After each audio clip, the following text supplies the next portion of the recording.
Os defensores de que Apocalipse foi escrito no fim do primeiro século, por volta da década de 90, citam Irineu de Lyon, um teólogo grego que nasceu em 130 d.C.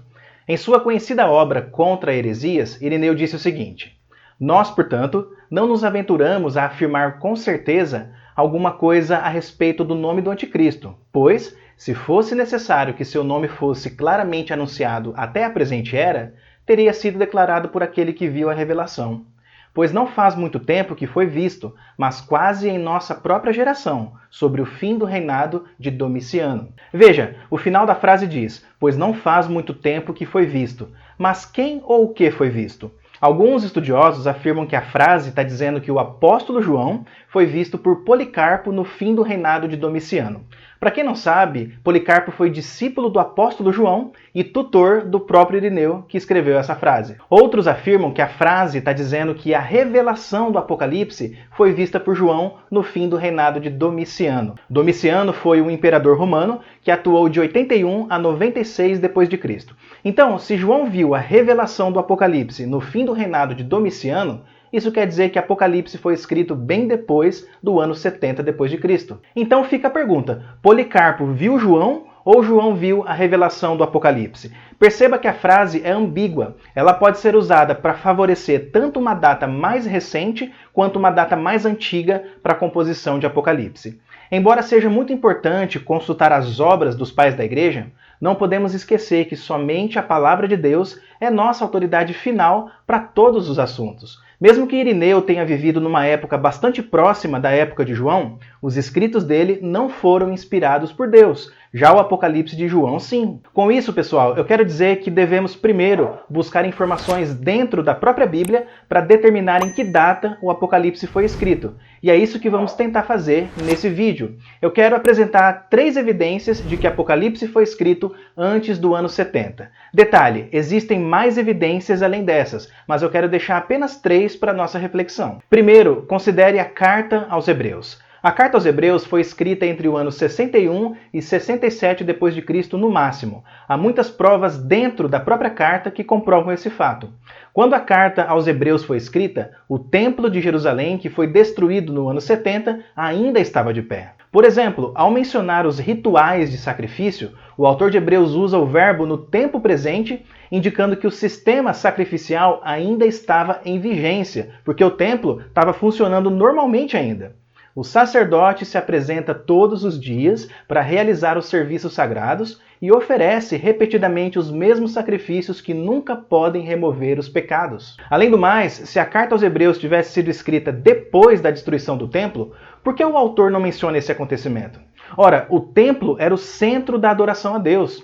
O templo destruído seria uma tragédia sem precedentes e com certeza o autor faria menção disso. Portanto, podemos afirmar que a Carta aos Hebreus foi escrita aproximadamente no ano 65 da era cristã, alguns anos antes da destruição de Jerusalém e do templo. Posto isso, pessoal, agora observe um detalhe interessante. Por diversas vezes, o escritor de Hebreus faz alusões ou referências ao livro de Apocalipse. Ele usa algumas palavras e frases que João usou em Apocalipse. Por exemplo, ele usa as expressões Monte Sião, Cidade do Deus Vivo, Jerusalém Celestial, Igreja do Primogênito e assim por diante. Eu vou colocar os versículos aqui na tela para você fazer a comparação depois. Então perceba, o autor de Hebreus escreveu essa carta antes do ano 70 e ele citou o livro de Apocalipse. Isso quer dizer que antes do ano 70, Apocalipse já tinha sido escrito. Se Apocalipse tivesse sido escrito no ano 95, como que o autor de Hebreus, que escreveu antes do ano 70, faria citações do Apocalipse? Segundo, considere o texto de Apocalipse 11, versículo 1. Foi-me dado um caniço semelhante a uma vara.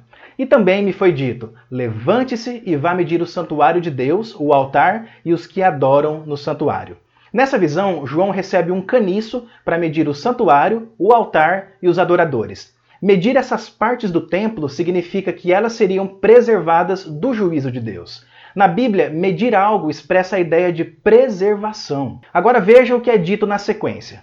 mas deixe de lado o átrio exterior do santuário e não o meça, porque esse átrio foi dado aos gentios. A parte externa do templo não foi medida, e a razão disso é porque Deus haveria de destruí-la. Ela não se encontra debaixo da proteção divina. Muito pelo contrário, Deus entregou o átrio externo nas mãos dos gentios. Ora, fica claro então que o templo de Jerusalém ainda não tinha sido destruído. Se o templo estivesse em ruínas, como que João seria capaz de medi-lo? Não faz sentido medir um templo que não existe mais. Mas alguns podem dizer, esse templo da visão de João é o terceiro templo que será reconstruído no futuro e ocupado pelo anticristo. O anticristo vai ocupar esse templo para receber adoração como se ele fosse o próprio Deus. Mas não, Apocalipse 11 fala de um templo que ainda estava de pé, mas que foi completamente derrubado na grande tribulação que ocorreu no século I. Não há nenhum indicativo bíblico de que um terceiro templo será reconstruído no futuro. Portanto, a ordem de Deus para que João medisse uma parte do templo e não medisse a outra parte é uma prova de que o templo ainda funcionava e mais uma evidência de que João escreveu Apocalipse antes do ano 70. Terceiro e último, a cronologia dos imperadores romanos é mais uma prova de que Apocalipse foi escrito antes do ano 70. Veja, ao escrever sobre a besta que emerge do mar, João disse o seguinte: as 7 cabeças são 7 montes nos quais a mulher está sentada. São também 7 reis, dos quais 5 caíram, um existe e o outro ainda não chegou. E quando chegar, tem de durar pouco tempo. Então, de acordo com o texto, 5 reis já caíram, ou seja, eles morreram. Aqui há uma clara referência histórica aos 5 imperadores romanos que vieram antes de Nero César. São eles Júlio César, César Augusto, Tibério César, Caio Calígula e Cláudio. O texto continua e diz que um daquela lista de 7 reis existe, ou seja, ele estava vivo e reinando na época que João recebeu a revelação do Apocalipse. E qual foi o imperador romano que sucedeu Cláudio? Foi o imperador Nero César. Nero César reinou do ano 54 até o ano 68 depois de Cristo.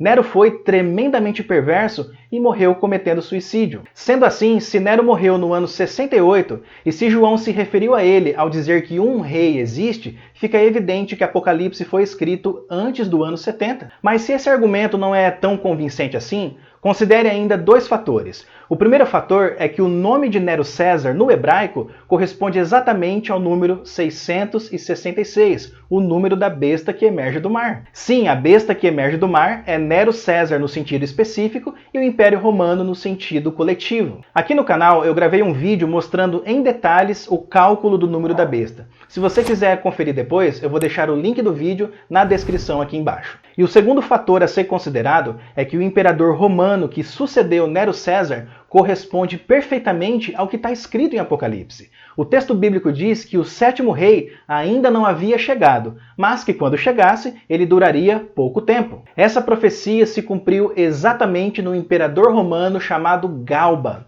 Galba reinou de junho do ano 68 até janeiro do ano 69, ou seja, somente 7 meses. De fato, Galba durou pouco tempo, conforme a profecia bíblica. Portanto, diante dessas evidências que foram apresentadas aqui, concluímos que o livro de Apocalipse foi escrito antes do ano 70 depois de Cristo. João recebeu a revelação do Apocalipse antes da destruição de Jerusalém e do templo. Os eventos que Deus revelou para João deveriam acontecer em breve, conforme está escrito no começo e no fim de Apocalipse. Apocalipse anuncia o fim da antiga aliança e da era judaica, e anuncia também a inauguração da nova aliança em Cristo, uma nova realidade disponível para todos os povos e nações da terra.